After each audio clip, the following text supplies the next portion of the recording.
તાળી પાડો તો મારા રામની, બીજી તાળી ના હોય.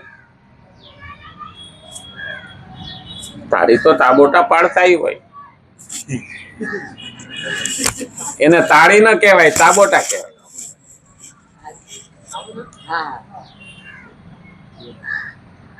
એટલે તાળી પાડો કોની? તમારા પ્રભુની. અને પ્રભુનું નામ લેતા લેતા તાળી પાડીએ ને તો હાથની અંદર પણ એક્યુપ્રેશરના પોઈન્ટ આવેલા છે. એ તાળી પાડવાથી મન, બુદ્ધિ, ચિત્ત, આત્મા બધું પવિત્ર થાય અને અંદરના રોગો પણ જતા રહે, માનસિક શાંતિ મળે. એટલે તાળી પાડવાની. આ તાળી આમ પડે, બોલી અમુક તાળી આમ પડે, અમુક તાળી આમ પડે, નોખી નોખી તાળી છો. હા, અને પછી હામાં રાજી થઈ ગયા હોય તો એ તાળી પાડે. અને આપણી ગામડાની કહેવાય છે કે એકાઈ છે તાળી પડે, એટલે બે બાંધે ને તો એમ કે એકાઈ છે તાળી ન પડે, એમાં બે નો વાંક હોય. એટલે આ બધી ખરેખર ક્રિયાઓ જોવા જઈએ ને તો નરસિંહ મહેતાએ પાડી, સુદામાએ પાડી, મિત્રતા તરીકે જોઈ સુદામાને, ભક્ત તરીકે જોઈએ નરસિંહ મહેતાને, દાસ તરીકે જોઈએ તો હનુમાનજીને, બચપણ જોવું હોય તો પ્રહલાદ ને ધ્રુવનું, ઘડપણ જોવું હોય તો સબરીનું, અને મૃત્યુ જોવું હોય તો જટાયુ. ખરેખર જોવા જઈએ ને તો એક એક વસ્તુ આપણી નજર સામે આવે છે. ભગવાન બધાના ઉપર કૃપા કરે, પણ આપણને વિશ્વાસ હોવો જોઈએ. અને વિશ્વાસ ત્યારે જ વધે જ્યારે આપણે ભગવાનને પૂરી રીતે ઓળખી શકીએ, પૂરી રીતે જાણી શકીએ. જાણ્યા વિના થતું નથી. એટલે શ્રીમદ ભગવદ્ ગીતા 3 અધ્યાય અને 30મો શ્લોક આપણે જોઈએ છીએ. બહુ દિવસ થયા નહીં ના, પૂરું કરી દઈશું. પણ એવું આવી જાય સરસ મજાનું, તે આગળ નથી નીકળી શકતા. યોગારૂઢ થવામાં કર્મ કરવું એને જ સાધન કહેવામાં આવે છે. સાધન કયું? યોગારૂઢ, યોગમાં આરૂઢ. યોગ મન, બુદ્ધિ અને ચિત્ત ભગવાનમાં જોડાઈ જાય એટલે યોગારૂઢ થયા. યોગારૂઢ થઈને કર્મ કરવું એને સાધન કહેવામાં આવે. અને ગીતાના 6થા અધ્યાયના 3જા શ્લોકમાં પણ ભગવાને આ જ કહ્યું. કારણ કે કર્તવ્ય અને કર્મ કરવાથી જ સાધકને ખબર પડે છે કે મારામાં શું અને ક્યાં ઉણપ છે. કામના, મમતા, આ જે અંદર ચોટેલી છે, સંતાપ, આ વગેરે. તો એટલા માટે 12મા અધ્યાયના 12મા શ્લોકમાં ધ્યાનની અપેક્ષાએ કર્મફળ ત્યાગ, 12મા અધ્યાયના 12મા શ્લોક કર્મયોગને શ્રેષ્ઠ કહેવામાં આવ્યો છે. કર્મયોગને શ્રેષ્ઠ શા માટે કહેવામાં આવ્યું? પેલું તો આપણને એમ લાગે કે બધામાં ઉત્તમ શ્રેષ્ઠ કેમ ગણ્યું? તો એક તો ભક્તિ યોગ, 12મો અધ્યાય એટલે ભક્તિ યોગ. પાછું એની અંદર કીધું કર્મયોગ. હવે કર્મયોગ ક્યારે થાય? જ્યારે જ્ઞાન યોગ થાય ત્યારે. જ્ઞાન વિના કર્મ ખબર પડતી નથી. એટલે ત્રણેય વસ્તુ આવી ગઈ: જ્ઞાન યોગ, કર્મયોગ અને ભક્તિ યોગ. જ્ઞાન અને કર્મ બે ભેગા થયા, જ્ઞાન અને કર્મ બે ભેગા થયા, અને આ બે જ્ઞાન મારફત કર્મ થયું, અને કર્મયોગ ને જ્ઞાન યોગ થયા પછી ભક્તિ યોગ થાય. હવે ભક્તિ કરવી પણ કેવી રીતે કરવી, કેમ કરવી, ક્યાં કરવી, શું કરવું?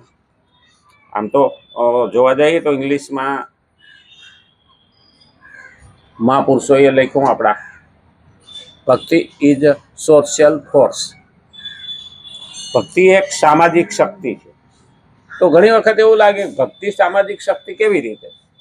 તો ભક્તિની બેઠક ઉપર એકતા આવે, અને એકતા આવે તો શક્તિ નિર્માણ થાય. અમે નાના હતા ને તે ભણતા ને, તમારે એક પાઠ આવતો, પછી કહેતા કે હામૈણા આખાને ભાંગી નાખો. હામૈણો બાંધેલો હોય, આપણે ઝાડુ મારતા હોય. અત્યારે તો બધા તૈયાર હામૈણા મળે છે. પેલા તો ઝીંઝવા કાપી આવે ને એમાંથી હામૈણા કરતા, શેઢે ઊભા હોય ને એમાંથી, અને પછી કે ભાંગી નાખો. ભાંગે નહીં. પછી કે એને છોડી નાખો. પછી છોડીએ, પછી એમાંથી એક એક લઈ અને કે ભાંગો, તો બધું ભાંગી જાય. એટલે અમે સાહેબને પૂછતા, આવું કેમ કરાયું? તો કે આ હાવણો હતો ને જ્યાં સુધી ભેગો ત્યાં સુધી તમે એને ભાંગી શકા નહીં. જો તમારામાં એકતા રહે ને તો તમને કોઈ તોડી શકશે, ભાંગી શકશે નહીં. પણ જો તમે અલગ અલગ થઈ ગયા ને તો પછી બધાને નોખા નોખા તોડી નાખે. આપણે તૂટવું છે કે એક રહેવું છે કે સલામત રહેવું છે. એટલે સનાતન જો રક્ષણ કરશું તો સનાતન આપણું રક્ષણ કરશે. પણ સનાતન માટે એકતા જરૂરી છે. ભાગવતમાં પણ કહ્યું છે કલિયુગે સંઘે શક્તિ મહા. સંઘ એટલે સમૂહ ભેગું થવું. તો એકતા આપણામાં નથી એટલે આ દખ છે. તો એકતા માટે થઈને, કારણ આપણે શું કે પેલો સ્વાર્થ ગોતીએ છીએ અને ભગવાન ભગવદ્ ગીતામાં કે સ્વાર્થ છોડતા આવડે તો ભગવાન તરફ જાશો અને સ્વાર્થ છોડતા આવડે તો તારી સલામતી. આ બે કામ. તો સ્વાર્થ છોડીએ ક્યારે છૂટે તે ભગવાનને પહેલા સમજવા પડે. અને આજે તો જેટલા સનાતનને ગાળો દે ને એટલાય લોકો રાજી થાય. સનાતનને ગાળો દેવા વાળા રાજી થાય. અને એટલે તો એ સનાતનના વિરોધી ને એ મારા વિરોધી. પહેલેથી જ કહું, ગમે એ પક્ષ નો હોય પણ સનાતનનો વિરોધી મારો વિરોધી, હું એનો દુશ્મન. કારણ કે મારા ધર્મ ઉપર એ બોલે છે, હું એના સુધી તાકાતથી પહોંચી શકું એમ નથી. અને મુસલમાનોને રાજી કરવા હાટું સનાતનને ગાળો દે એ યોગ્ય નથી. રામને દીએ, શિવને દીએ, માતાને દીએ, નોખે નોખું જેવું એને સારું લાગે ત્યારે એવું એવું. અને દક્ષિણમાં તો એક મુખ્યમંત્રીના છોકરાએ તો ત્યાં સુધી કીધું, તમિલનાડુમાં, કે સનાતન તો જેમ ડેન્ગ્યુ ને મેલેરિયા ને નાબૂદ કરો ને એમ જળમૂળથી નાબૂદ કરી દેવા. એટલે સનાતન જેટલું જૂનો ધર્મ કોઈ નથી. 11મા અધ્યાયની અંદર ભગવાને વિશ્વરૂપ દર્શન આપ્યું ત્યારે ભગવાને કીધું હતું આખું બ્રહ્માંડ મારામાં છે. જો અર્જુન, એનો અર્થ શું થયો? સનાતન સિવાય બીજું કઈ હતું નહીં. આ તો બધા પછી બાવળિયા ફૂટી નીકળ્યા. અને સનાતનમાં પ્રકૃતિથી માંડીને જીવ માત્રને સલામતી અને પૂજા અને પોષણ આપવું, આવું આપણા સનાતનમાં છે. એટલે તો આપણે કીડીઓને પણ કીડિયારું પૂરીએ છીએ, પંખીડાને પણ દાણા નાખીએ છીએ, પાણીમાં રહેવા વાળા માછલાને પણ આપણે નાખીએ છીએ, અને ઝાડવાને પણ પૂજીએ છીએ, પર્વતને પણ પૂજીએ છીએ, અને નદીઓને પણ માં કહીને આપણે એની આરતી ઉતારીએ છીએ. આ સનાતનનું જોવું પડે. અને સનાતનનું જ્યાં સુધી નહીં જોવો ત્યાં સુધી સમજણ પડશે નહીં કે અસલ સનાતન કોણ છે. અને આપણે જે ધર્મને ઓળખીએ, જીવનમાં લાવીએ, એને સનાતની કીધું. નથી પુરાતન અને નથી નૂતન. નૂતન એટલે નવું અને પુરાતન એટલે જૂનું થઈ ગયેલું ના. એટલે જ આપણે ત્યાં કીધું છે ભગવાને. કારણ કે જૂનું થઈ ગયેલું હોય તો પણ યોગ્ય નહીં. કારણ કે જૂનું એટલું બધું સોનું હોતું નથી. જૂનું થઈ ગયેલું હોય તો પણ યોગ્ય નથી, એમાં કચરો આવવાનો. અને નવું લાવો તો માણસ જગત જલ્દી મગજમાં બેસતું નથી. એટલે ભગવાન આમાં ભગવદ્ ગીતામાં કીધું યદા યદા હિ ધર્મસ્ય ગ્લાનિર્ભવતુ ભારત અભ્યુત્થાનમ અધર્મસ્ય તદાત્માનમ સૃજામ્યહમ.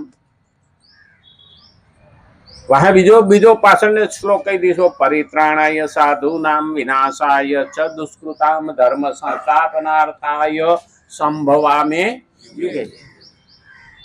એટલે સનાતન કહેવાય. કારણ કે જ્યારે જ્યારે જે યુગમાં ધર્મમાં કચરો આવ્યો, ગ્લાનિ, આ ધર્મનું રૂપ લઈ લે ને ત્યારે એને ગ્લાનિ કીધી.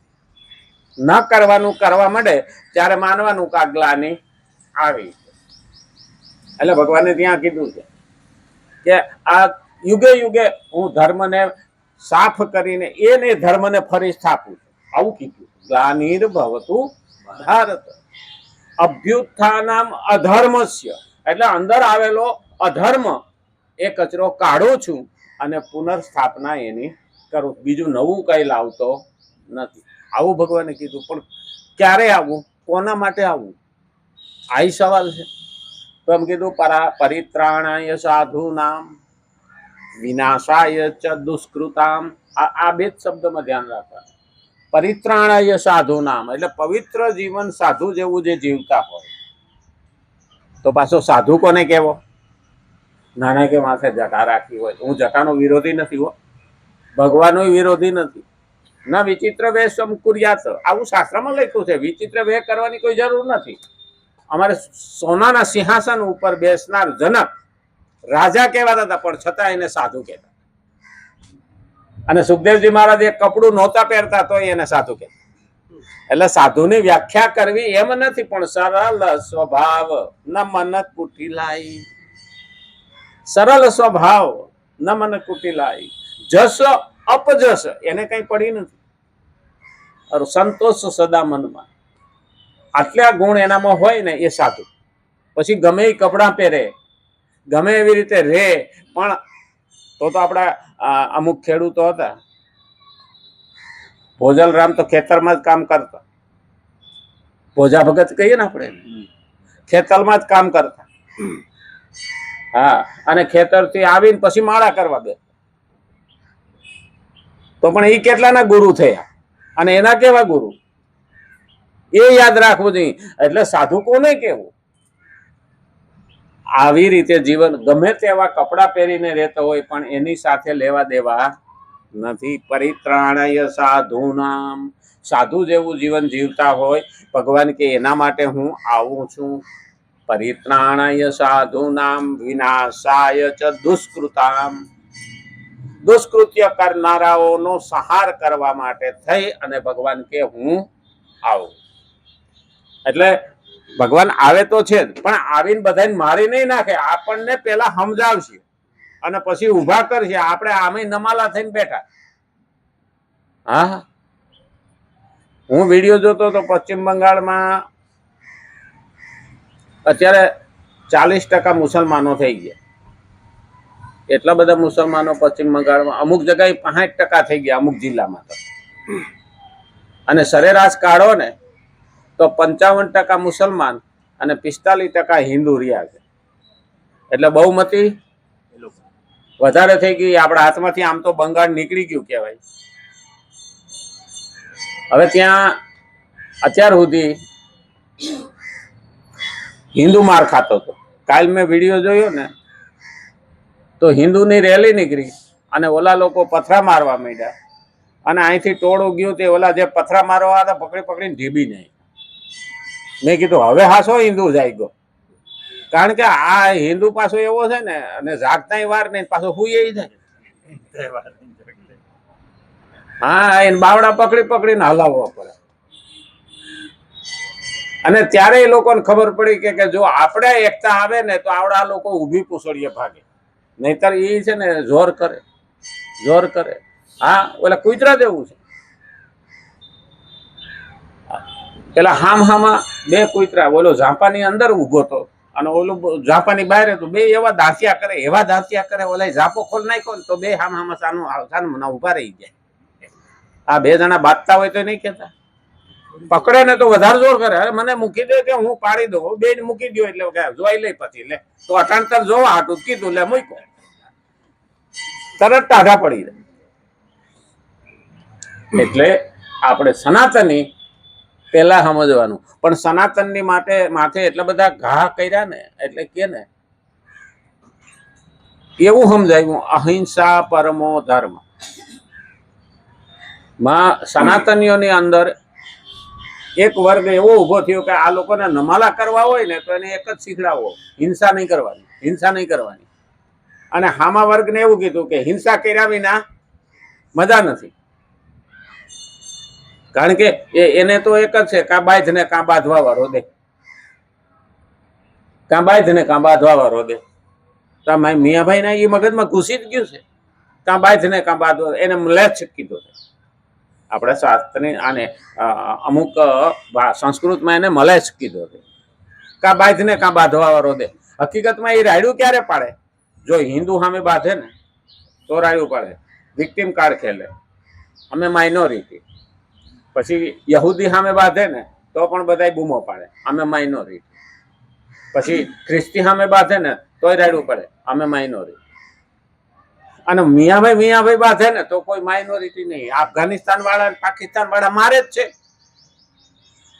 અને ઈરાન વાળા ના ટાણે અમેરિકા વાળા યુદ્ધ હાલે તો વાંધો આવે. 5,000 મર્યા, પણ એને 40,000 માર નાખ્યા ઓલા આંદોલનમાં, એના ને એના દેશમાં બૈરાઓને આજે આંદોલન કરવા વાળાને સીધી મશીન ગન ચાલુ કરી દીધી.